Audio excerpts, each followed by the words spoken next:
평소 부엌에 절대 들어오지 않던 며느리가 갑자기 제가 직접 미역국을 끓여드릴게요. 라고 말했습니다. 10년 넘게 한 번도 요리를 하지 않던 며느리가 부엌으로 향하는 모습에 옥자는 당황했습니다. 어머니는 쉬세요. 라며 손을 저으며 혼자 요리하겠다는 며느리의 모습이 어딘지 어색했습니다. 김이 모락모락 올라오는 미역국이 옥자 앞 식탁에 올랐고 국을 맛보니 평소와 달리 묘한 쓴맛이 돌았습니다. 그리고 이상한 것은 며느리는 국을 거의 마시지 않고 있다는 점이었습니다. 그러던 그때 손녀 유진이 옥자 앞에 놓인 국을 순식간에 벌컥 마셔버렸습니다. 그리고 갑자기 얼굴이 점점 창백해지더니 숨을 헐떡이기 시작했습니다. 며느리는 손녀의 모습을 보며 얼굴이 하얗게 질렸습니다. 과연 무슨 일이 벌어진 것일까요? 이야기 시작하기 전에 구독과 좋아요는 무료니까 꼭 눌러주시고 댓글로도 응원해주세요.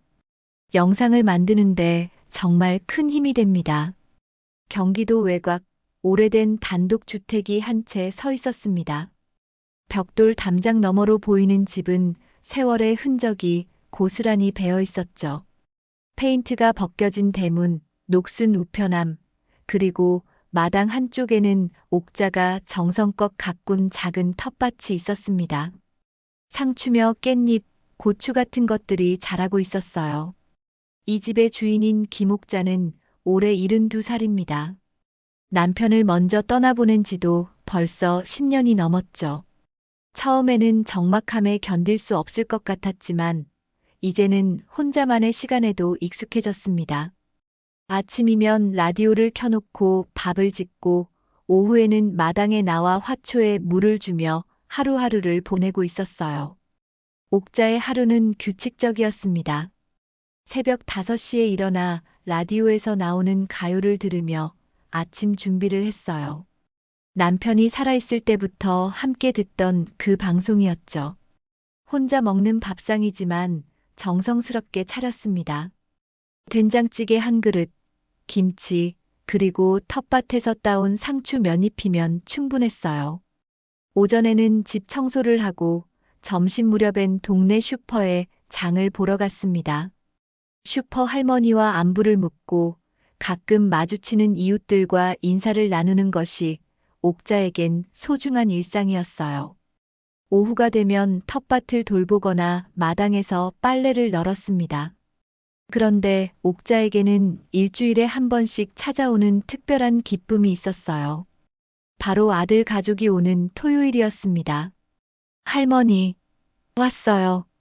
이번 주 토요일 오후 현관문이 벌컥 열리며 8살 손녀 유진이 뛰어들어왔습니다. 작은 몸집이지만 목소리만큼은 우렁찼어요. 뒤따라 아들 민철과 며느리 수진이 들어섰죠. 민철은 45살로 서울에서 중견기업에 다니고 있었습니다. 키가 크고 단정한 모습이지만 요즘 들어 이마가 넓어지고 있었어요. 회사 일이 많아서인지 항상 피곤해 보였습니다. 수지는 42살로 외국계 회사에서 일하는 커리어우먼이었어요. 늘 단정하게 차려입고 말투도 정확했습니다. 하지만 어딘지 차가운 느낌이 있었죠.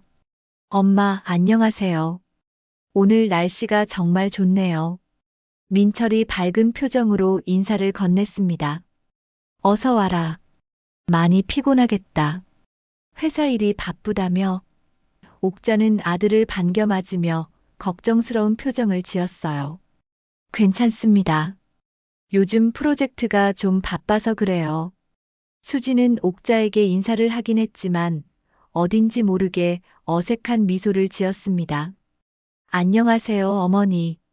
잘 계셨어요? 응, 잘 있었다.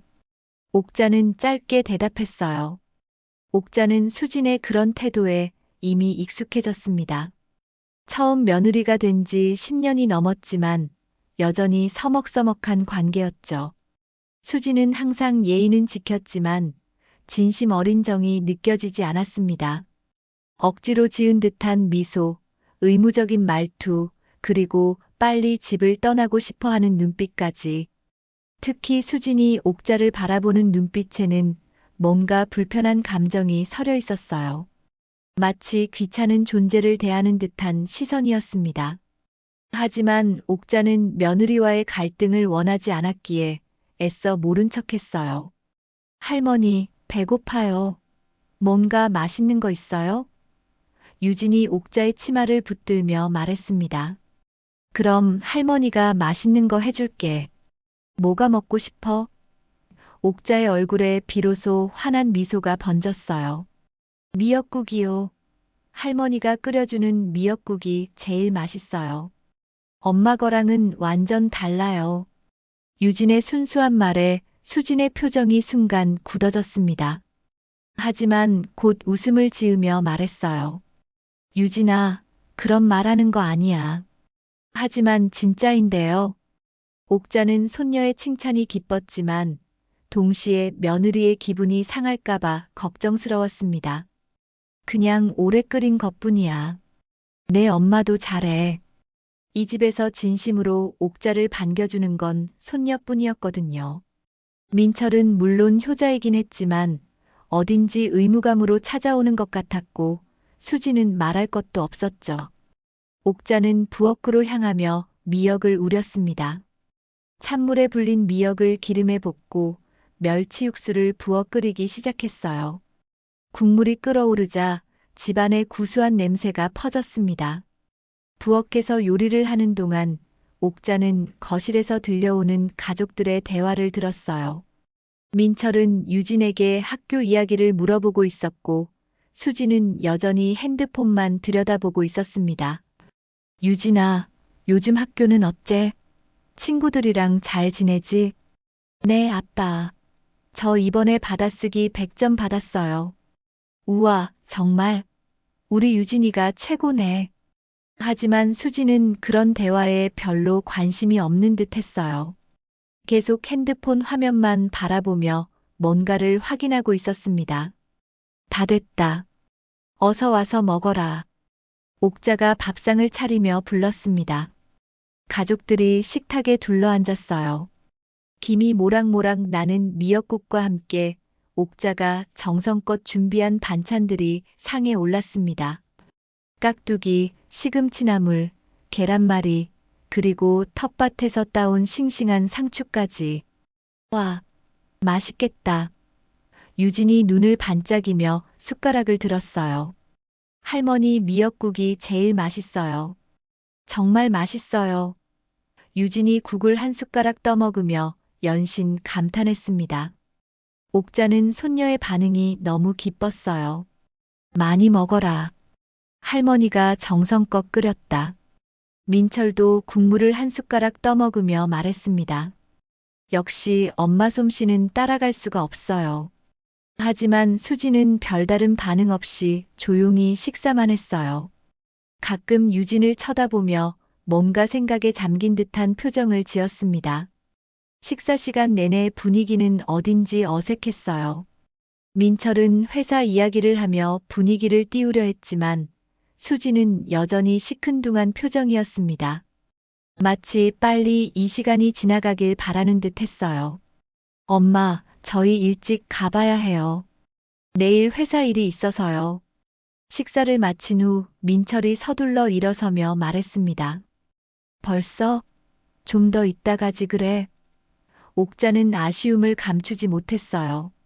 다음에 더 오래 있을게요. 요즘 정말 바빠서요. 유진이 옥자를 꼭 안으며 말했어요. 할머니, 다음에 또 올게요. 그때도 미역국 끓여주세요. 그래, 다음에 와서 또 맛있는 거 먹자. 가족들이 떠난 후 옥자는 혼자 남은 식탁을 정리했습니다.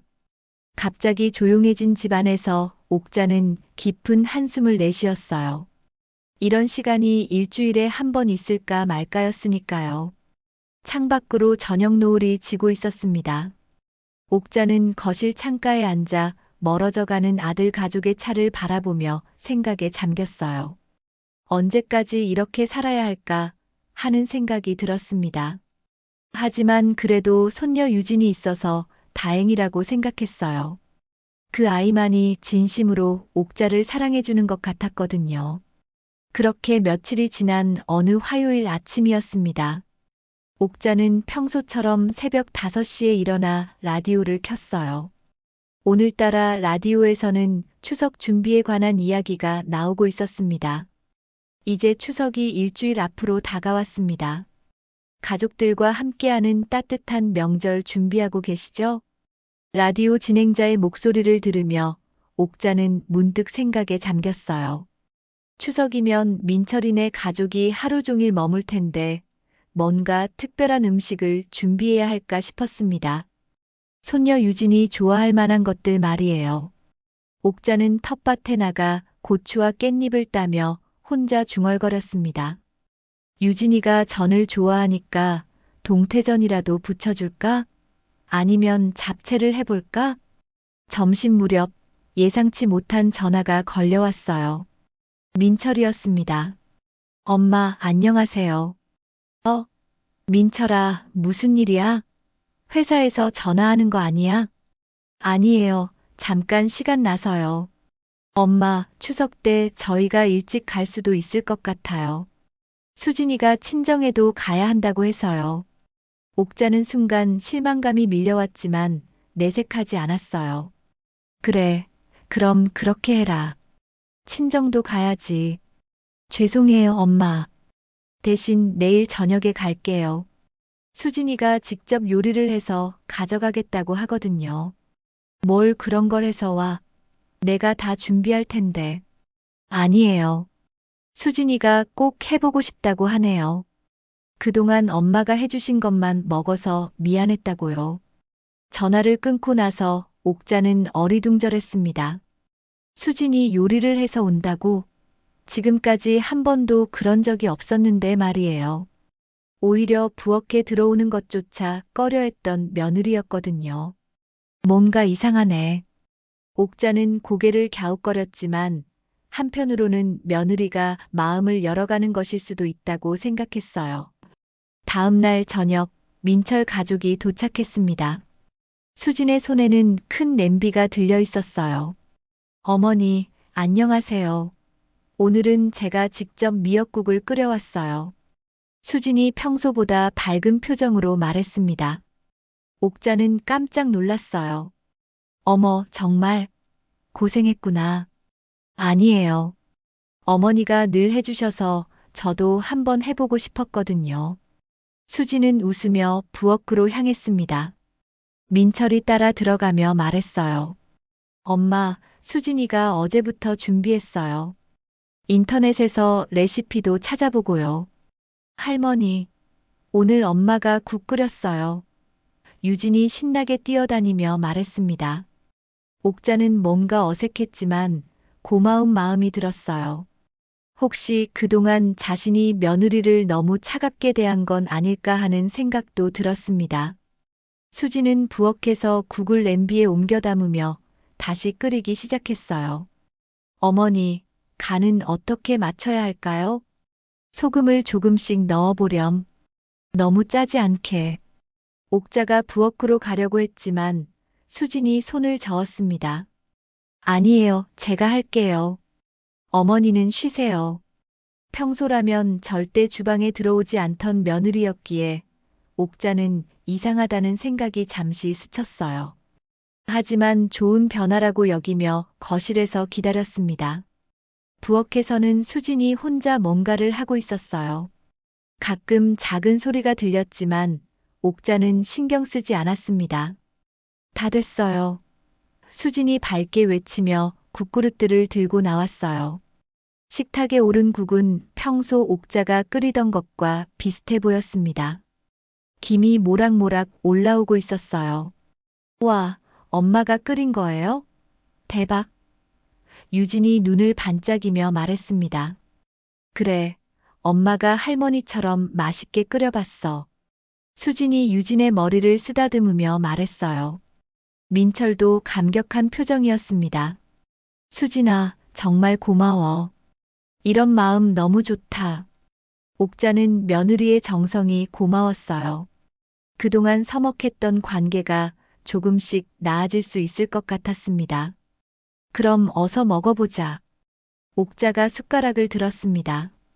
유진이 제일 먼저 국을 한 숟가락 떠서 입에 넣었어요. 어째? 맛있어? 수진이 기대에 찬 표정으로 물었습니다. 좀 이상한 맛이 나요. 유진이 고개를 갸웃거렸어요. 옥자도 국을 떠서 맛을 봤습니다. 순간 얼굴이 굳어졌어요. 평소와 달리 묘한 쓴맛이 돌았거든요. 뭔가 이상했습니다. 쓴맛이 나는데 옥자가 조심스럽게 말했어요. 그런가요? 제가 간을 잘못 맞춘 것 같네요. 수진이 당황한 듯 말했지만 표정에는 오히려 묘한 긴장감이 있었어요.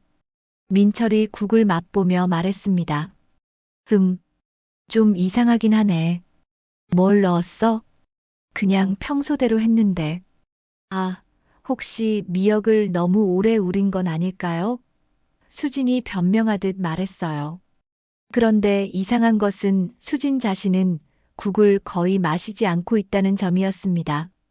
숟가락으로 살짝 맛만 보고 있었어요. 엄마, 이거 마셔도 괜찮을까요? 유진이 걱정스럽게 물었습니다. 그 순간 옥자는 직감적으로 뭔가 잘못되었다는 생각이 들었어요. 하지만 며느리를 의심한다는 게 말이 안 된다고 여겼습니다. 아니야, 유진아. 그냥 간이 좀 이상한 것 같으니까 다른 거 먹자. 옥자가 서둘러 말했어요. 그런데 유진은 이미 한 숟가락을 더 떠서 입에 넣고 있었습니다. 괜찮아요, 할머니. 엄마가 처음 끓인 건데. 유진아, 안 돼. 옥자가 급하게 소리쳤지만 이미 늦었어요. 유진이 국을 벌컥 마셔버린 순간 수진의 얼굴에 묘한 표정이 스쳐 지나갔습니다. 놀람과 당황이 섞인 복잡한 감정이었어요. 많이 마셨네. 수진이 작게 중얼거렸습니다. 옥자는 그 말을 듣고 등골이 서늘해졌어요. 뭔가 심각하게 잘못된 것 같았습니다. 유진아, 괜찮니? 옥자가 손녀를 걱정스럽게 바라봤어요. 네, 할머니. 그런데 왜 이렇게 쓴맛이 나죠? 유진이 물을 마시며 말했습니다. 민철도 뭔가 이상함을 느꼈는지 수진을 쳐다봤어요. 수진아, 정말 뭘 넣은 거야? 이 맛은 처음 느껴보는데. 아무것도. 그냥 평소대로. 수진의 목소리가 떨리고 있었습니다. 옥자는 점점 불안해졌어요. 며느리의 태도가 너무 이상했거든요. 평소 냉정하던 수진이 오늘따라 왜 이렇게 요리를 해서 왔을까? 그리고 왜 자신은 국을 마시지 않고 있을까? 유진아, 기분이 어때? 어디 아픈 데 없어? 옥자가 다시 물었어요. 아니요, 괜찮아요. 그런데 좀 목이 아파요. 그 순간 옥자의 머릿속에 끔찍한 생각이 스쳤습니다. 설마 그럴 리는 없겠지? 하지만 수진의 행동이 너무 수상했어요. 식탁 위의 국그릇들을 바라보며 옥자는 온몸에 소름이 돋았습니다. 혹시 이 국에 뭔가 이상한 것이 들어있는 건 아닐까? 그리고 그 타겟이 자신이었던 건 아닐까? 하지만 그 국을 손녀가 마셔버렸습니다. 옥자는 가슴이 철렁 내려앉는 것을 느꼈어요. 식사를 마친 지 10분 정도 지났을 때였습니다. 유진이 갑자기 숨을 헐떡이기 시작했어요. 할머니, 저 좀 이상해요. 유진의 목소리가 떨리고 있었습니다. 옥자가 급하게 손녀에게 다가갔어요. 유진의 얼굴이 점점 창백해지고 있었습니다. 입술도 파래지기 시작했어요. 유진아, 어디가 아파? 옥자가 당황하며 유진을 안아들었습니다. 할머니, 숨이 안 쉬어져요. 유진이 가슴을 움켜쥐며 힘들어했어요.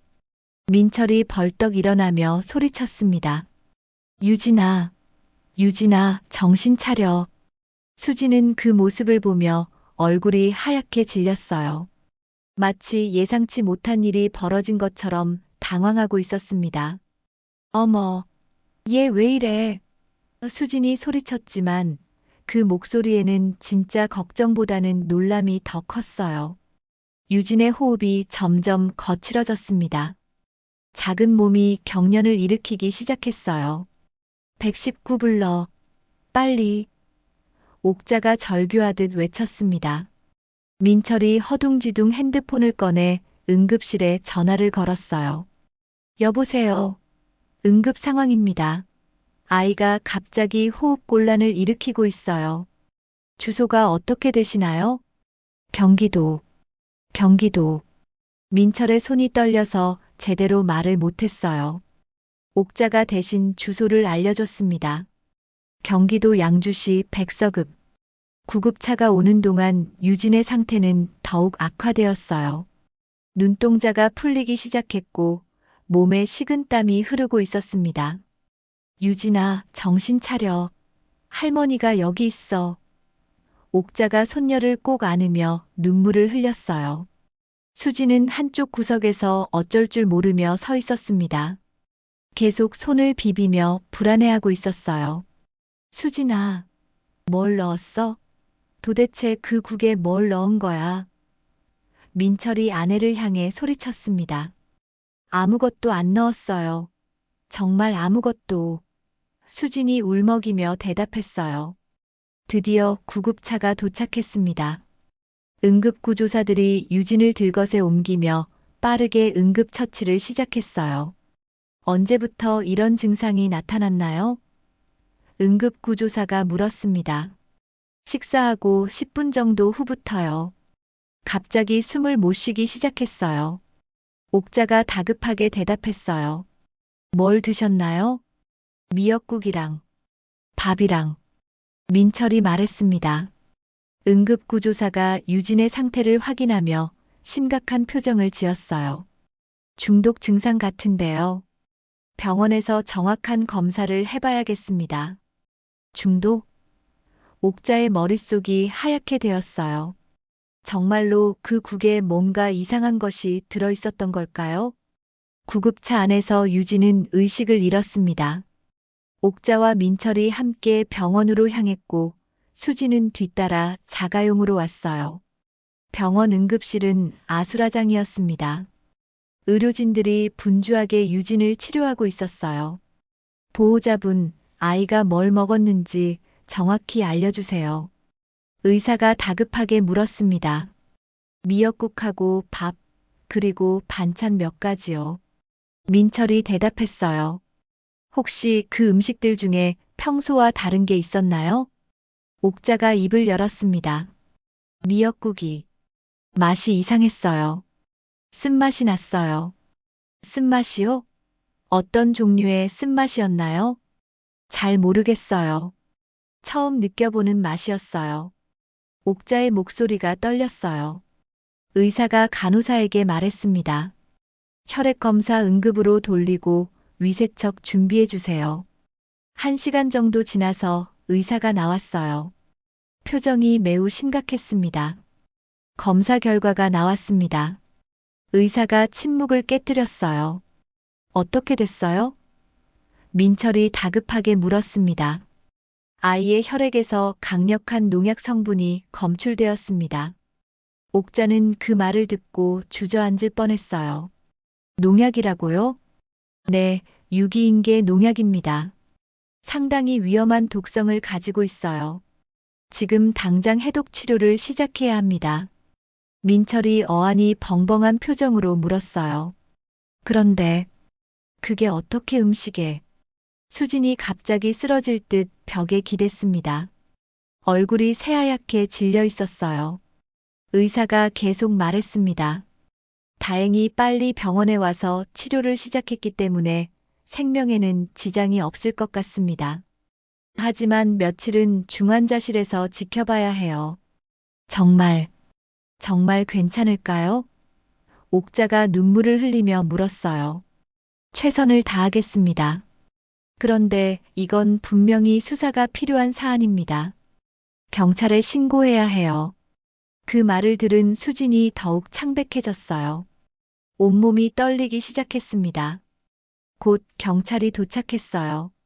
형사 2명이 상황을 파악하기 시작했습니다. 누가 그 미역국을 만드셨나요? 형사가 물었습니다. 모든 시선이 수진에게 향했어요. 수진은 더듬거리며 대답했습니다. 제가 만들었어요. 어떤 재료를 사용하셨나요? 미역이랑 멸치 육수. 그리고 수진의 목소리가 점점 작아졌어요. 농약은 어떻게 들어갔을까요? 형사의 질문이 날카로웠습니다. 모르겠어요. 정말 모르겠어요. 수진이 소리쳤어요. 옥자는 며느리를 바라보며 끔찍한 확신이 들었어요. 그 국의 진짜 타겟은 자신이었다는 것을, 그리고 순수한 손녀가 대신 그 독을 마셨다는 것을. 내가 먹었어야 할 건데. 옥자가 중얼거렸습니다. 뭐라고 하셨어요? 형사가 옥자에게 물었어요. 아니에요. 그냥. 옥자는 대답을 흐렸지만 마음속으로는 확신하고 있었어요. 수진이 자신을 죽이려고 했다는 것을. 그런데 그 계획이 잘못되어 무고한 손녀가 희생양이 되었다는 것을. 중환자실로 옮겨진 유진을 바라보며 옥자는 주먹을 꽉 쥐었습니다. 어린 손녀가 여러 개의 튜브에 연결된 채 누워있는 모습이 너무 안타까웠어요. 유진아, 할머니가 지켜줄게. 옥자가 유리창 너머로 손녀를 바라보며 다짐했습니다. 이제 진실을 밝혀내야 했어요.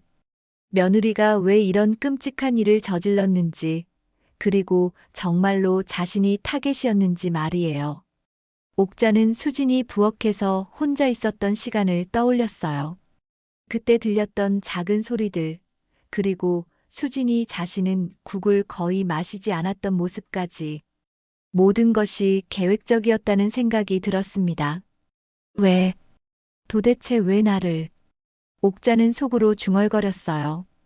그동안 며느리가 자신을 대하는 차가운 시선, 억지로 지은 미소, 그리고 빨리 집을 떠나고 싶어 하는 태도들이 모두 연결되기 시작했습니다. 혹시 수진에게는 자신을 제거해야 할 이유가 있었던 걸까요? 옥자는 손녀의 창백한 얼굴을 바라보며 분노가 치밀어 올랐어요. 무고한 아이가 어른들의 어둠 속에서 희생양이 되었다는 사실이 견딜 수 없었습니다. 이제 더 이상 침묵할 수 없었어요. 이틀 후 경찰 수사가 본격적으로 시작되었습니다. 형사들이 옥자의 집을 방문해 현장을 조사하기 시작했어요. 부엌 곳곳을 살펴보고 남은 국그릇들을 증거품으로 수거했습니다. 할머니, 혹시 며느리분이 평소에 이상한 행동을 하신 적이 있나요? 담당 형사인 박 형사가 조심스럽게 물었어요. 옥자는 잠시 망설였습니다. 며느리를 의심한다는 것이 여전히 믿기 어려웠거든요. 글쎄요. 평소에 좀 차가운 편이긴 했지만, 차가웠다는 게 어떤 의미인가요? 저한테 별로 정을 보이지 않았어요. 늘 빨리 집을 떠나고 싶어 했고요. 박 형사가 수첩에 메모를 하며 말했습니다. 그런데 이번에는 직접 요리를 해서 오셨다고 하셨죠? 네, 그래서 저도 이상하다고 생각했어요. 지금까지 한 번도 그런 적이 없었거든요. 한편 병원에서는 민철이 아내 수진을 다그치고 있었습니다. 수진아, 정말 아무것도 넣지 않은 거야? 농약이 어떻게 들어갔을 것 같아? 수진은 계속 같은 대답만 반복했어요. 정말 모르겠어요. 평소대로 끓였는데. 평소대로라니. 넌 평소에 국 끓인 적도 없잖아. 민철의 목소리가 높아졌습니다. 그러니까 인터넷 레시피 보고 했다고 했잖아요. 민철은 아내의 태도가 뭔가 이상하다고 느꼈어요. 너무 침착했거든요. 딸이 중환자실에 누워 있는데도 말이에요. 그때 박 형사에게서 전화가 왔습니다. 민철 씨, 중요한 발견이 있어서 연락드렸습니다. 집 근처 농약상에서 CCTV를 확인해 봤는데요. 네, 뭔가 나왔나요? 사흘 전에 부인분이 유기인계 농약을 구매한 기록이 있습니다. 민철의 머릿속이 하얗게 되었어요. 그게 무슨 말씀이세요? 직접 와서 확인해 보시죠. CCTV 영상이 있습니다. 민철은 서둘러 경찰서로 향했습니다. 수진도 함께 갔어요. 경찰서에서 재생된 CCTV 영상은 충격적이었습니다. 분명히 수진이 농약상에서 유기인계 살충제를 구매하는 모습이 찍혀 있었어요. 이거 정말 수진이네. 민철이 믿을 수 없다는 표정으로 중얼거렸습니다. 영상 속 수진은 농약상 주인에게 뭔가를 물어보고 있었어요. 주인이 여러 종류의 농약을 보여주자 수진은 그 중에서 가장 독성이 강한 것을 골랐습니다. 저게 정말 저예요? 수진이 떨리는 목소리로 말했어요. 박 형사가 냉정하게 대답했습니다. 본인 아닌가요? 신분증으로 구매하셨더군요. 수진의 얼굴이 완전히 하얗게 질렸어요. 더 이상 변명할 여지가 없었습니다. 수진아, 왜 이런 짓을 한 거야? 민철이 절규하듯 물었습니다. 수진은 한참 동안 말이 없었어요. 그러다가 갑자기 무너지듯 울기 시작했습니다. 저는 정말 수진이 말을 잇지 못했어요. 박 형사가 엄하게 말했습니다. 이제 다 드러났습니다. 정직하게 말씀하시죠. 왜 시어머니를 해치려고 했습니까? 그제야 수진이 고개를 들었어요. 눈물로 범벅이 된 얼굴에는 체념한 표정이 있었습니다. 제가 사기를 당했어요. 수진이 떨리는 목소리로 고백하기 시작했어요. 사기요? 지인이 소개해준 투자에 전 재산을 넣었는데 그 사람이 돈을 들고 사라졌어요. 그리고 코인 투자도 했어요. 여태 모은 돈 다 투자했고 남편 월급, 제 월급도 다 코인에 넣었어요. 민철이 충격을 받았습니다. 그런 일이 있었다고? 왜 말하지 않았어? 일이 너무 커져서 수습이 불가능했어요. 그래서 남편 몰래 여기저기서 돈을 빌렸는데 이자가 눈덩이처럼 불어났어요. 수진이 흐느끼며 말했어요. 그래도 어떻게 이런 생각을? 민철이 믿을 수 없다는 표정으로 말했습니다. 어떻게든 제가 해결하려고 했어요. 당신한테 실망시키고 싶지 않았거든요. 그런데 점점 빚이 늘어만 가고 그때 박 형사가 또 다른 서류를 꺼냈습니다. 수진 씨, 이것도 설명해 주시죠. 서류에는 옥자 명의로 가입된 생명보험 증서가 있었어요. 보험 금액이 무려 5억 원이었습니다. 민철이 그 서류를 보고 경악했어요. 이게 뭐야? 박 형사가 설명했습니다. 2달 전에 시어머니 명의로 가입된 생명보험입니다. 수진 씨가 보험료를 납부하고 있고 수혜자는 수진 씨로 되어 있네요. 그런 보험이 있었다고? 민철이 아내를 바라봤어요. 수진은 더 이상 숨길 수 없었습니다. 제가 가입했어요. 어머니 동의 없이? 수진이 고개를 떨어뜨렸어요. 옥자가 경찰서에 도착한 것은 바로 그때였습니다. 수진의 고백과 보험 서류를 보고 온몸이 떨렸어요. 정말 나를 죽이려고 한 거구나. 옥자가 믿을 수 없다는 표정으로 말했습니다. 수진이 옥자를 바라보며 무릎을 꿇었어요. 죄송합니다. 정말 죄송합니다. 5억이라고? 내 목숨이 5억이라고? 옥자가 분노에 찬 목소리로 소리쳤습니다. 그런 게 아니었어요. 처음엔 정말 다른 방법을 찾으려고 했어요. 박 형사가 추궁했습니다. 다른 방법이요? 그럼 처음부터 시어머니를 해칠 생각이었다는 말씀입니까? 빚 독촉이 너무 심했어요. 이자만으로도 한 달에 수백만 원씩. 더 이상 버틸 수가 없었어요. 유진이는, 내 손녀는 왜 그렇게 된 거야?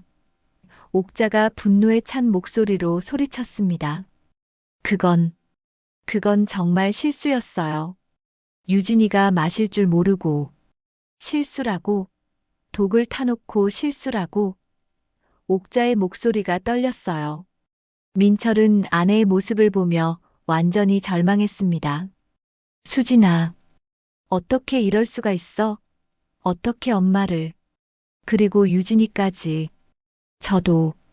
저도 이렇게 될 줄 몰랐어요. 정말 죄송해요. 박 형사가 차갑게 말했습니다. 계획적인 살인 시도였네요. 보험까지 미리 가입해 놓고서는. 수지는 더 이상 대답하지 못했어요. 모든 것이 들통난 상황에서 더 이상 변명할 말이 없었습니다. 옥자는 며느리를 바라보며 복잡한 감정이 들었어요. 분노와 배신감, 그리고 동시에 안타까움까지. 하지만 무엇보다 손녀 유진이 생각났습니다. 내 손녀가 너 때문에 죽을 뻔했잖아. 옥자가 눈물을 흘리며 말했어요. 정말 죄송해요. 유진이한테 정말 미안해요. 수진이 바닥에 엎드리며 빌었습니다. 하지만 이미 돌이킬 수 없는 일이었어요. 경찰은 수진을 살인미수 및 문서위조 혐의로 체포했습니다.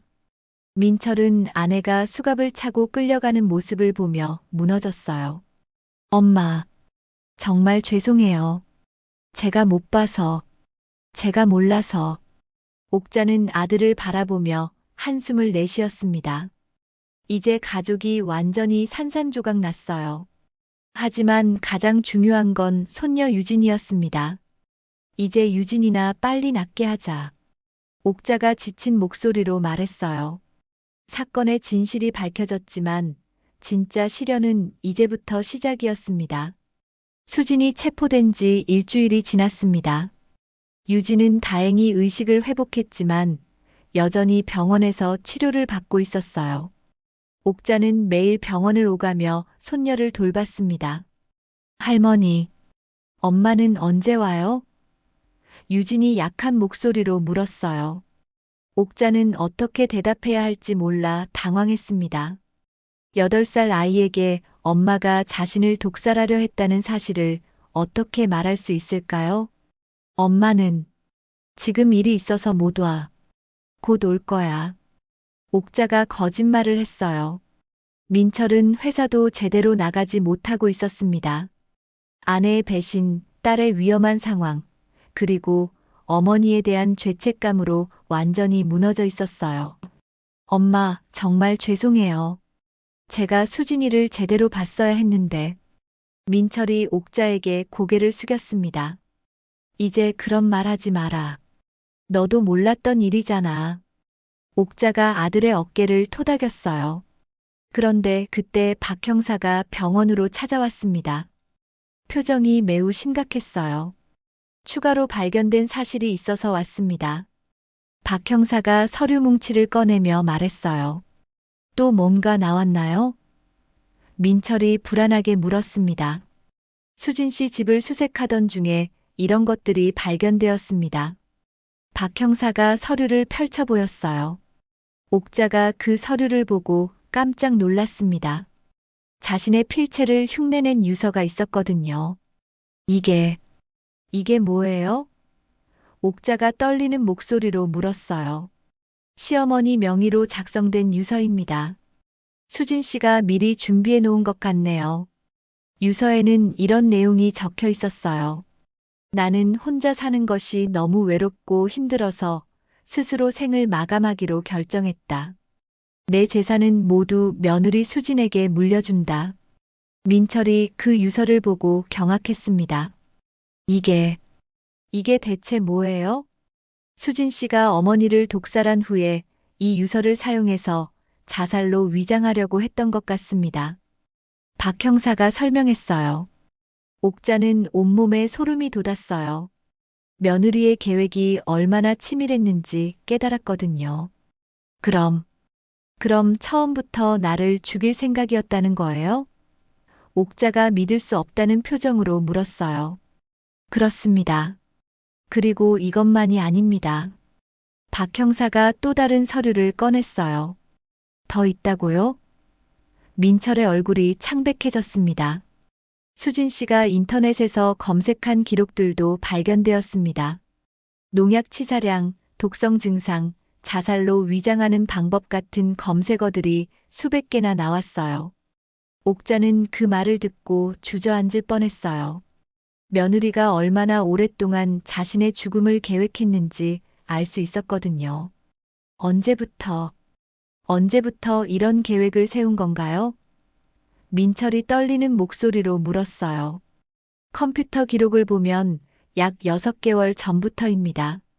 코인 투자 실패 이후부터 검색 기록이 시작되네요.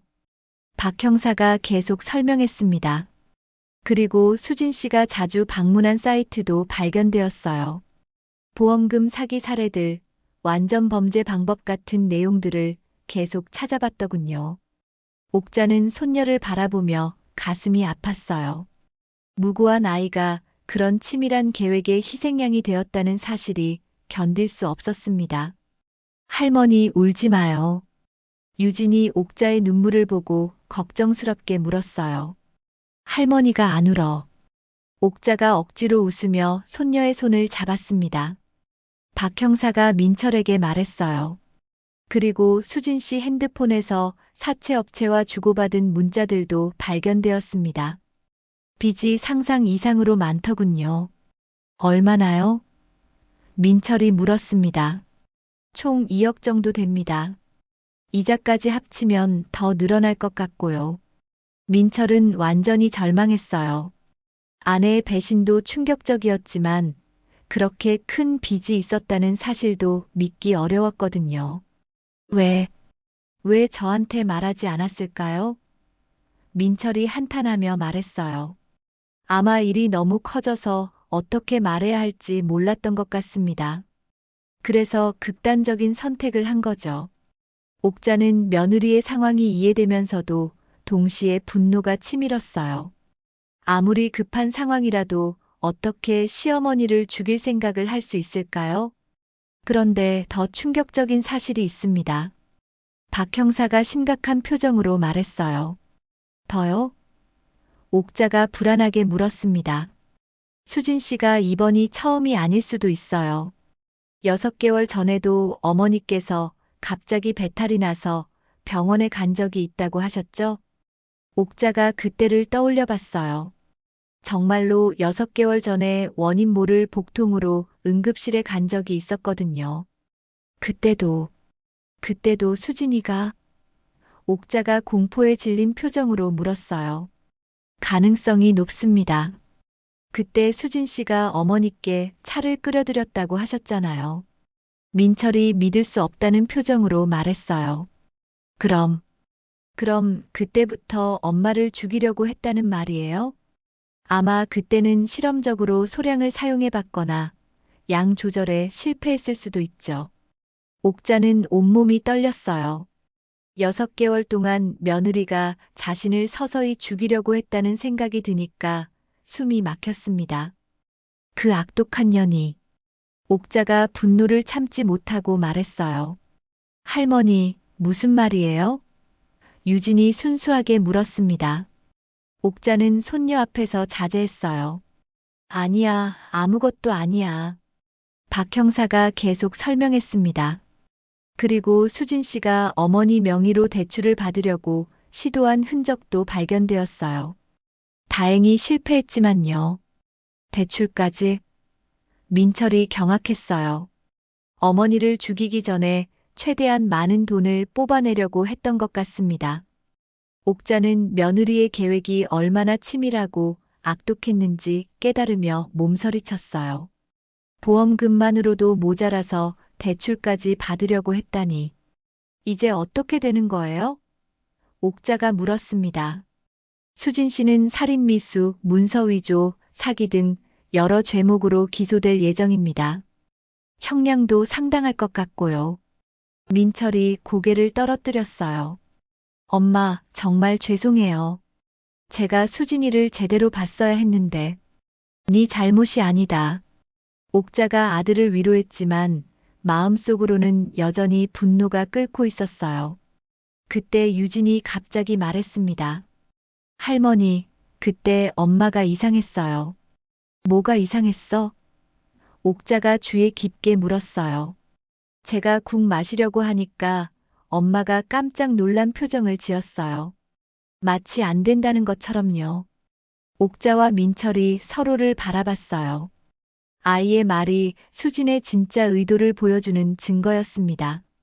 그래, 유진아. 내가 그걸 기억해줘서 다행이야. 옥자가 손녀를 안으며 말했어요. 이제 모든 진실이 밝혀졌습니다. 하지만 이 끔찍한 사건이 가족에게 남긴 상처는 쉽게 아물지 않을 것 같았어요. 수진의 모든 범행이 드러난 지 한 달이 지났습니다. 유진은 퇴원했지만 여전히 정기적인 검진을 받아야 했어요. 민철은 회사를 그만두고 딸과 어머니를 돌보는데 전념하고 있었습니다. 엄마, 오늘 수진이 면회 신청을 했어요. 민철이 조심스럽게 말했습니다. 옥자는 설거지하던 손을 멈췄어요. 면회를? 네, 어머니께 직접 사과하고 싶다고 하네요. 옥자는 잠시 망설였습니다. 며느리를 만난다는 것이 두렵기도 했지만 동시에 직접 듣고 싶은 말들이 있었어요. 가볼까? 옥자가 결심한 듯 말했어요. 정말요? 안 가셔도 돼요. 아니야, 가보자. 그년이 뭐라고 하는지 들어보고 싶다. 며칠 후 옥자는 민철과 함께 구치소를 찾았습니다. 수진이 면회실에 나타났을 때 옥자는 깜짝 놀랐어요. 불과 한 달 사이에 수진은 완전히 다른 사람이 되어 있었거든요. 살이 빠져서 볼이 쏙 들어갔고 눈가에는 다크서클이 짙게 패여 있었어요.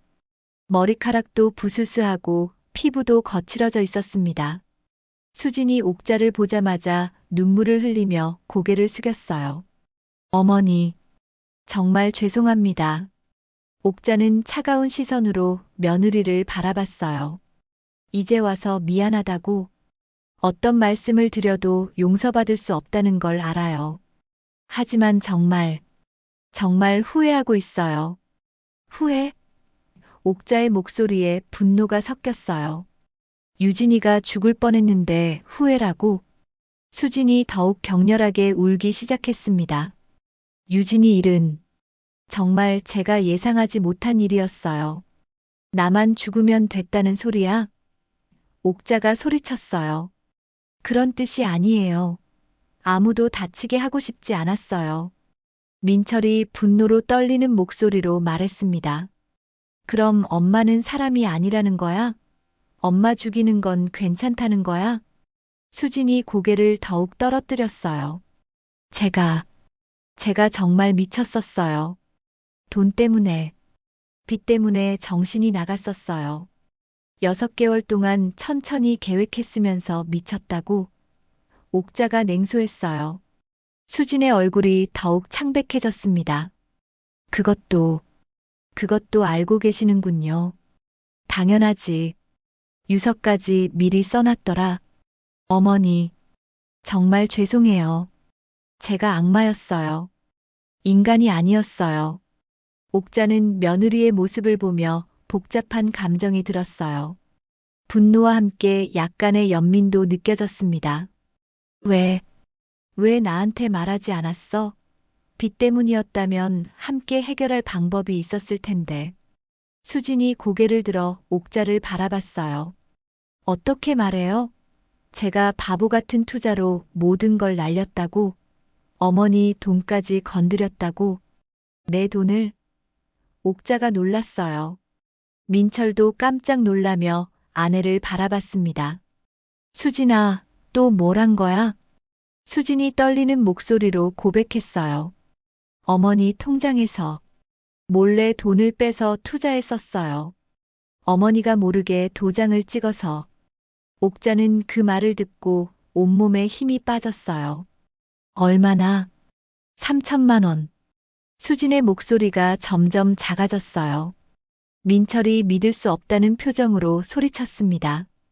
뭐, 3천만 원을 몰래 빼갔다고? 그것까지 다 잃었어요. 코인이 폭락하면서 옥자는 주저앉을 뻔했어요. 그 돈은 남편이 평생 모은 노후 자금이었거든요. 그래서 나를 죽여서 모든 걸 덮으려고 했구나. 옥자가 절망적인 목소리로 말했어요. 어머니, 정말 죄송해요.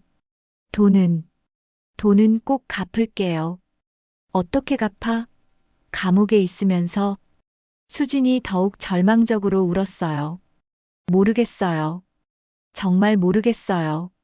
그때 옥자가 예상치 못한 말을 했습니다. 수진아, 너 지금 뱃속에 아이 있지? 수진과 민철이 모두 깜짝 놀랐어요. 어떻게 하셨어요? 수진이 당황하며 물었어요. 얼굴을 보니까 알겠더라. 임신한 여자 얼굴이야. 민철이 아내를 바라보며 물었습니다. 정말이야? 임신한 거야? 수진이 고개를 끄덕였어요. 2달 됐어요. 왜 말하지 않았어? 민철의 목소리에 분노와 슬픔이 섞였어요. 이런 상황에서 어떻게 말해요? 옥자는 복잡한 마음이 들었어요. 자신을 죽이려 했던 며느리이지만 그래도 뱃속의 아이는 무고했거든요. 그 아이는 어떻게 할 거야? 옥자가 조심스럽게 물었어요. 모르겠어요. 제가 이런 죄를 지었는데 아이를 낳을 자격이 있을까요? 민철이 눈물을 흘리며 말했습니다. 수진아, 우리 정말 이렇게 끝나는 거야? 미안해요. 정말 미안해요. 수진이 흐느끼며 말했어요. 옥자는 며느리의 모습을 보며 마음이 아팠어요. 아무리 미워도 한때는 가족이었고 유진의 엄마였거든요. 수진아, 들어봐. 옥자가 진지하게 말했어요. 네. 너 이제 어떻게 할 거야? 평생 감옥에서 살 거야? 어머니가 어떻게 하라고 하시든 그렇게 할게요. 옥자는 잠시 생각에 잠겼어요. 분노도 크지만 동시에 가족의 미래도 생각해야 했습니다. 수진이 더욱 격렬하게 울었어요. 유진이한테 뭐라고 말해야 할지 모르겠어요. 그 아이는 아직 몰라. 엄마가 어디 갔는지만 물어볼 뿐이야. 민철이 말했습니다. 엄마, 수진이는 용서받을 수 없는 일을 했어요. 그건 나도 안다. 하지만 옥자가 말을 멈췄어요. 하지만 유진이 생각을 안 할 수가 없잖아. 그리고 뱃속의 아이도. 수진이 옥자를 바라보며 물었어요. 어머니, 정말 절 용서해 주세요. 용서? 옥자가 차가운 눈빛으로 말했어요. 그건 쉽지 않을 거야. 하지만 옥자의 마음에는 여전히 분노와 배신감이 깊게 자리하고 있었어요. 며느리에 대한 공포감도 쉽게 사라지지 않았습니다. 6개월 동안 자신을 서서히 독살하려 했던 사람, 그것도 가족이라는 이름으로 가까이 지냈던 사람의 진짜 모습을 알게 된 충격은 상상 이상이었어요. 사람이 어떻게 이럴 수가 있을까? 옥자는 속으로 떨렸습니다. 수진을 볼 때마다 등골이 서늘해졌어요. 언제 또 어떤 악독한 계획을 세울지 모른다는 두려움이 있었습니다. 하지만 무엇보다 유진이 걱정이었어요. 아직 8살밖에 안 된 아이가 엄마의 진실을 알게 되면 얼마나 큰 상처를 받을까요? 그리고 뱃속의 아이는 또 어떻게 해야 할까요? 옥자는 복잡하고 고통스러운 감정들 사이에서 흔들리고 있었습니다. 수진의 재판이 시작된 것은 그로부터 2달 후였습니다. 법정에는 옥자와 민철이 증인으로 출석했어요. 수진은 임신한 몸으로 피고석에 앉아 있었는데 얼굴이 더욱 초췌해져 있었습니다. 피고인 수진은 계획적이고 지속적으로 시어머니를 독살하려 했으며 그 과정에서 무고한 8세 아동이 중독되는 결과를 초래했습니다. 검사가 엄중하게 기소 내용을 읽었어요. 옥자는 법정에서 수진을 바라보며 여전히 몸서리쳤습니다. 어떻게 저런 얼굴로 6개월 동안 자신을 속였을까요? 그 계획적이고 치밀한 모습이 더욱 무서웠어요. 재판부는 수진에게 징역 8년을 선고했습니다. 피고인의 범행은 매우 계획적이고 악질적입니다. 다만 임신 중인 점과 초범인 점을 참작하여 형을 정합니다. 수진이 판결을 들으며 눈물을 흘렸어요. 8년이라는 긴 시간이 현실로 다가왔습니다. 법정을 나서며 민철이 옥자에게 말했습니다. 엄마, 이제 정말 끝났네요. 아직 끝난 게 아니야. 이제부터가 더 힘들 거야. 유진이한테 어떻게 설명할지도 생각해야 하고.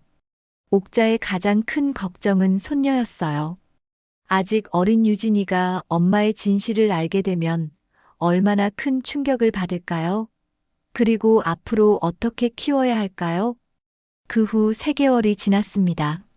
수지는 교도소에서 눈물로 하루하루를 보내고 있었어요. 임신 7개월이 된 배는 많이 불러 있었지만 마음은 더욱 무겁기만 했습니다. 면회 왔습니다. 교도관이 수진을 불렀어요. 수진이 면회실로 나가니 민철이 앉아 있었습니다. 두 사람 사이에는 차가운 침묵이 흘렀어요. 이혼 서류야. 민철이 서류를 내밀며 차갑게 말했습니다. 수진은 그 말을 예상하고 있었지만 여전히 충격이었어요. 수진은 고개를 푹 숙이고 있었습니다.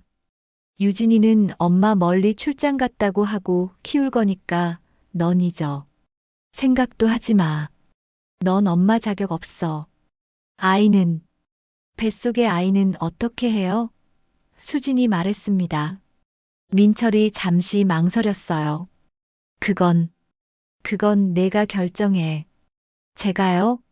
나는 더 이상 너와 관련된 일에 신경 쓰고 싶지 않아. 수진의 눈에 눈물이 고였어요. 난 정말 모르겠어.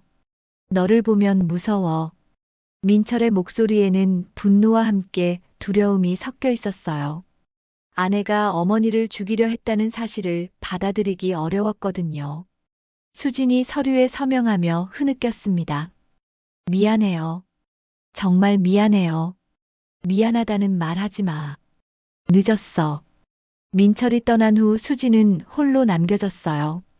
이제 정말 혼자가 되었다는 현실이 무겁게 다가왔습니다. 한 달 후 수진은 교도소 의무실에서 아들을 낳았어요. 작고 여린 아기였지만 건강했습니다. 수진은 아이를 품에 안고 눈물을 흘렸어요. 미안해. 엄마가 너무 미안해. 수진이 갓난아기에게 속삭였습니다. 교도관이 안타까운 표정으로 말했습니다. 아기는 1년 6개월까지만 함께 있을 수 있어요. 그 후엔 보호자에게 맡겨야 합니다. 수진의 마음은 더욱 무거워졌어요. 죄를 지은 대가가 이렇게 혹독할 줄 몰랐습니다. 며칠 후 또 다른 교도관이 찾아왔어요. 수진 씨, 아기를 누구에게 맡기실 건가요? 수진은 한참을 고민했어요. 민철은 이미 포기했다고 했고, 친정 부모님은 연락도 끊긴 상태였습니다. 전 남편에게 맡기고 싶어요. 수진이 떨리는 목소리로 말했어요. 전 남편분께서 동의하셨나요? 아직 말씀드리지 못했어요. 수진은 편지를 썼습니다. 떨리는 손으로 민철에게 마지막 부탁을 담은 편지였어요. 여보, 미안해요. 이런 부탁을 할 자격도 없지만 이 아이만큼은 부탁할게요. 당신 아들이기도 하잖아요. 내가 저지른 죄 때문에 아이까지 버려질 수는 없어요. 부디 키워줘요. 평생 미안하고 반성하고 살게요. 편지를 받은 민철은 복잡한 심정이었어요. 수진에 대한 분노는 여전했지만 아이는 자신의 핏줄이기도 했습니다. 엄마, 어떻게 생각하세요? 민철이 옥자에게 조심스럽게 물었어요. 옥자는 한참을 생각했어요. 그 아이가 무슨 죄가 있어? 내 아들이잖아. 그러게요. 애 엄마가 아무리 나쁜 짓을 했어도 아이한테 무슨 죄가 있겠니? 민철은 어머니의 말에 마음이 움직였어요. 그럼 데려올까요? 그래, 데려와라. 그리고 유진이도 동생이 생기면 좋아할 거야. 하지만 옥자의 마음속에는 복잡한 감정이 있었어요. 수진에 대한 분노와 배신감은 여전했지만 무고한 아기를 위해서는 참아야 했습니다. 며칠 후 민철은 교도소를 방문했습니다. 수진이 아기를 안고 기다리고 있었어요. 정말 와줬네요. 수진이 눈물을 흘리며 말했어요. 아이 때문에 왔어. 수진이 아기를 민철에게 건네며 말했습니다. 이름은 준서라고 지었어요. 민철이 아기를 안아보니 마음이 복잡했어요. 수진을 닮은 얼굴이었지만 동시에 자신의 아들이기도 했습니다. 잘 키울게. 민철이 짧게 말했어요. 고마워요. 정말 고마워요. 그리고 죄송해요. 이제 그런 말 하지 마. 내가 할 일은 반성하고 새 사람이 되는 거야. 수진이 아기를 마지막으로 바라보며 속삭였어요. 준서야, 엄마가 잘못했어. 아빠랑 할머니랑 누나랑 잘 지내렴. 민철은 준서를 안고 교도소를 나섰습니다. 이제 호라비가 된 민철이 두 아이를 키워야 하는 현실이 시작되었어요. 집에 도착하자 유진이 호기심 가득한 눈으로 아기를 바라봤어요. 아빠, 이 아기는 누구예요? 내 동생이야. 이제 우리가 키울 거야. 정말요? 제 동생이에요? 엄마가 낳은 거예요? 민철은 어떻게 대답해야 할지 막막했어요. 엄마가 출장 가기 전에 낳고 간 거야. 우와, 제 동생이네요. 이름이 뭐예요? 준서야. 유진이 아기를 조심스럽게 만지며 말했어요. 준서야, 안녕. 나는 누나 유진이야. 우리 같이 놀자. 옥자는 그 모습을 보며 눈물이 났어요. 복잡하고 아픈 상황이지만 아이들만큼은 순수했습니다. 민철이 어머니에게 말했습니다. 엄마, 제가 열심히 할게요. 이제 우리가 가족이에요. 그래, 이제 우리 넷이 가족이다. 밤이 되어 옥자는 준서를 재우며 생각에 잠겼어요. 수진에 대한 분노는 여전했지만 이 아이는 새로운 시작이었습니다. 창밖으로 달빛이 비쳐오고 있었습니다. 옥자는 두 아이의 평화로운 잠든 얼굴을 바라보며 다짐했어요. 이제 정말 내가 지켜야 할 것들이 생겼구나. 이 아이들만큼은 행복하게 키우자. 하지만 마음 한편으로는 걱정도 컸어요. 언젠가 아이들이 진실을 알게 되면 어떻게 될까요? 특히 유진이가 엄마의 진짜 모습을 알게 되면. 옥자는 그런 생각을 떨쳐내며 아이들을 더욱 꼭 안았습니다. 힘든 시간들이었지만 새로운 희망이 시작되고 있었어요. 그로부터 3개월이 지났습니다. 옥자는 이제 준서를 키우는데 익숙해졌어요. 민철은 48살의 홀아버지가 되어 두 아이를 키우며 새로운 삶을 살고 있었습니다. 아빠, 빨리 와요. 준서가 또 웃었어요.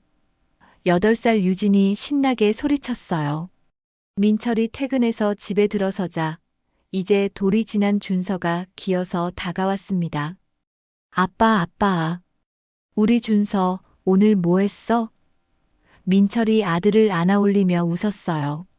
준서는 아우마마하며 옹알이를 했어요. 할머니랑 놀았어요. 준서가 오늘 혼자 일어서기도 했어요. 유진이 대신 설명했어요. 옥자가 부엌에서 나오며 말했습니다. 오늘 일찍 왔네. 편의점 알바는 안 가도 돼. 오늘은 쉬는 날이에요. 아이들이랑 시간 보내려고요. 민철은 회사 일을 마치고 나면 거의 매일 편의점에서 야간 알바를 했어요. 두 아이를 키우고 어머니를 모시는데 돈이 많이 들었거든요. 힘들었지만 불평하지 않았습니다. 아빠, 저 오늘 받아쓰기 또 100점 받았어요. 유진이 시험지를 자랑스럽게 내밀었어요. 정말? 우리 유진이가 최고네. 준서야 누나 짱이다 그치? 준서가 손뼉을 치며 하고 웃었어요. 옥자는 그런 가족의 모습을 보며 흐뭇했어요. 처음에는 어떻게 될까 걱정이 많았지만 이제는 정말 화목한 가정이 되었습니다.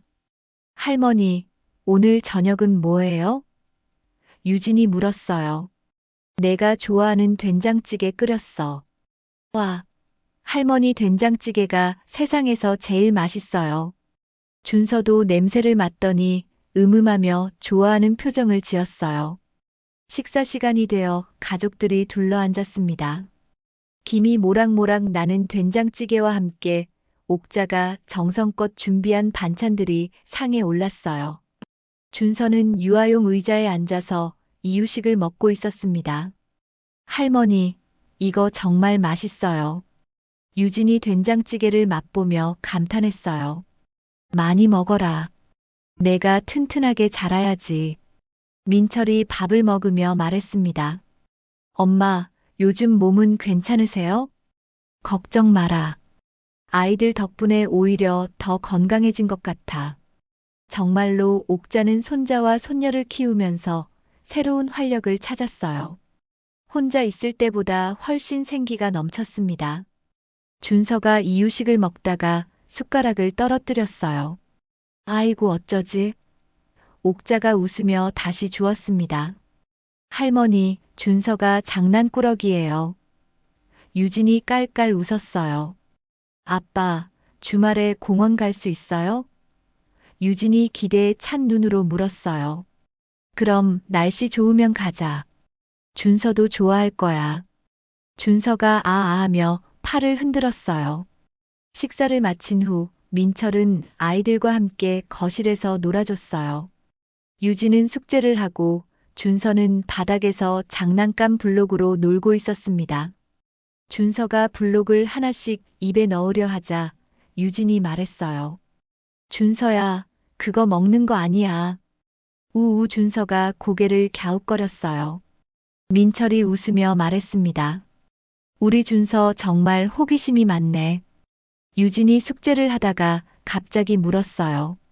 아빠, 엄마는 언제 출장해서 돌아와요? 민철은 항상 대답하기 어려운 질문이었어요. 글쎄, 아직 일이 많이 남았나 봐. 크리스마스 때는 와요? 아마 힘들 것 같아. 유진이 조금 서운한 표정을 지었지만 곧 밝게 웃으며 말했어요. 괜찮아요. 할머니랑 아빠가 있으니까. 준서가 유진에게 기어가서 다리를 붙잡으며 했어요. 준서도 누나 좋아하는구나. 유진이 동생을 쓰다듬었어요. 옥자가 설거지를 하며 그 대화를 들었어요. 언젠가는 아이들에게 진실을 말해야 할 텐데 언제 어떻게 말해야 할지 고민이었습니다. 그날 밤 아이들을 재운 후 민철과 옥자가 거실에서 차를 마시며 이야기했어요.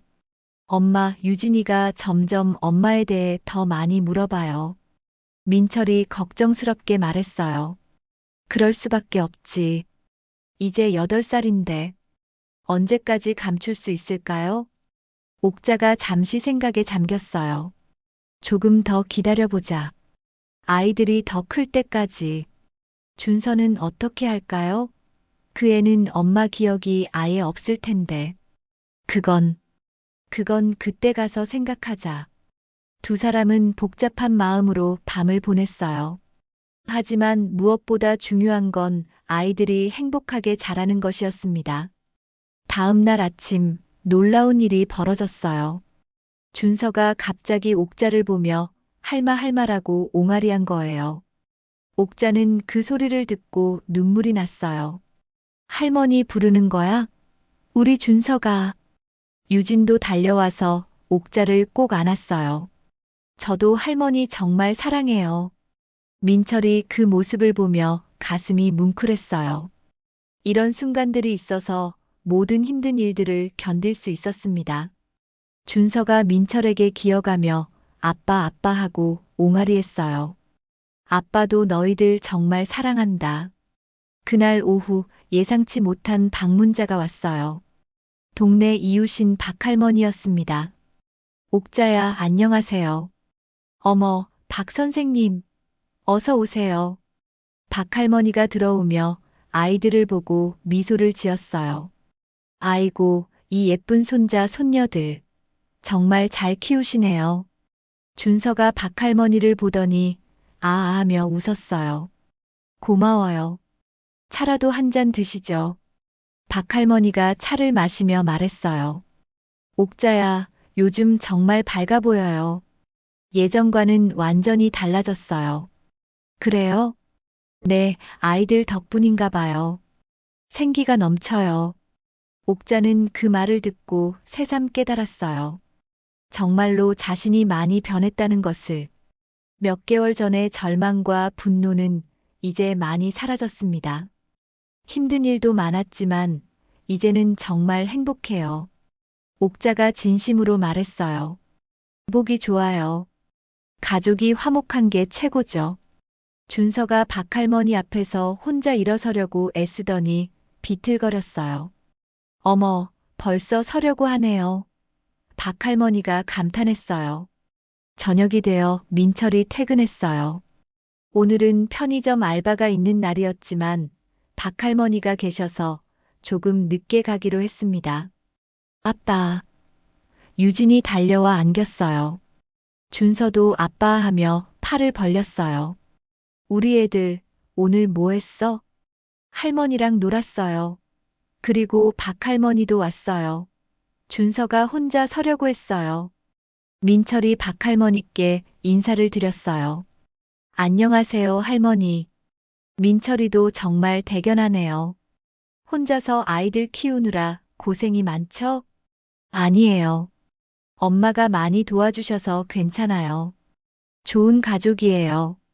보기만 해도 마음이 따뜻해져요. 박할머니가 돌아간 후 가족들은 저녁 식사를 했어요. 오늘따라 분위기가 더욱 화목했습니다. 할머니, 우리 정말 행복한 가족이죠? 유진이 갑자기 말했어요. 옥자는 그 말을 듣고 가슴이 뜨거워졌어요. 그래, 우리는 정말 행복한 가족이야. 준서도 그렇게 생각해요? 유진이 동생에게 물었어요. 준서가 손뼉을 치며 아아 하고 웃었어요. 민철이 아이들을 보며 말했습니다. 우리는 서로가 있어서 정말 든든해요. 그날 밤 옥자는 창가에서 밤하늘을 바라봤어요. 별들이 반짝이고 있었습니다. 몇 개월 전에 그 끔찍한 사건이 마치 꿈 같았어요. 이제 정말 새로운 삶이 시작됐구나. 옥자가 생각했어요. 물론 아직도 가끔 수진에 대한 분노가 올라올 때가 있었어요. 하지만 그런 감정보다는 아이들에 대한 사랑이 더 컸습니다. 옥자는 손자와 손녀의 잠든 얼굴을 바라보며 다짐했어요. 앞으로도 이 아이들을 잘 키우자. 그리고 민철이도 잘 도와주자. 거실에서는 민철이 내일 편의점에서 할 일을 정리하고 있었어요. 힘들지만 가족을 위해서라면 무엇이든 할 수 있었습니다. 창밖으로는 차가운 겨울바람이 불어오고 있었어요. 하지만 집안은 따뜻한 가족의 사랑으로 가득했습니다. 모든 것이 완벽하지는 않았지만 서로에 대한 사랑과 신뢰가 있어서 충분했어요. 가족을 지키는 건 결국 이런 작은 일상의 행복들이었습니다. 옥자는 마지막으로 두 아이의 방을 들여다봤어요. 유진은 편안하게 잠들어 있었고 준서는 작은 손을 꼭 쥔 채 새근새근 숨을 쉬고 있었습니다. 내가 지켜야 할 것들이 이렇게 소중하구나. 옥자는 미소를 지으며 방문을 살며시 닫았어요. 오늘 이야기 마음에 와닿으셨나요? 혹시 다 들으셨다면 잘 들었습니다라는 한마디만 남겨주시면 큰 힘이 됩니다. 여러분의 하루에도 따뜻한 햇살 같은 순간들이 가득하길 바래요. 구독과 좋아요는 저에게 큰 힘이 됩니다. 다음 시간에는 더 깊고 감동적인 이야기로 찾아뵙겠습니다. 오늘도 함께 해주셔서 감사합니다.